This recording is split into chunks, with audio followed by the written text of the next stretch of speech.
Service in Peachtree City has issued a severe thunderstorm warning for Cherokee County in north-central Georgia, Forsyth County in north-central Georgia, northern Gwinnett County in north-central Georgia, southern Dawson County in north-central Georgia, southwestern Hall County in north-central Georgia, northeastern Fulton County in north-central Georgia until 2 a.m. Eastern Daylight Time.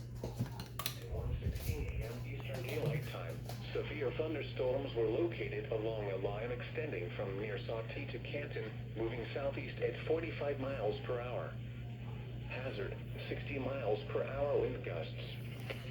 Source, radar indicated. Impact, expects damage to roofs, siding, and trees. Locations impacted include Gainesville, Canton, Cumming, Dawsonville, Sandy Springs, Roswell, Johns Creek, Alpharetta, Milton, Duluth, Woodstock, Sugar Hill, Suwanee, Buford, Holly Springs, Bracelton, Flowery Branch, Oakwood, Berkeley Lake, and Ball Ground. This is a dangerous situation.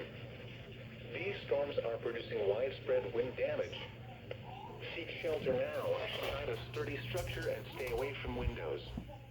If you see wind damage, hail, or flooding, wait until the storm has passed, and then call the National Weather Service toll-free at 1-866-7-634-4664 or tweet us your report at NWS Atlanta.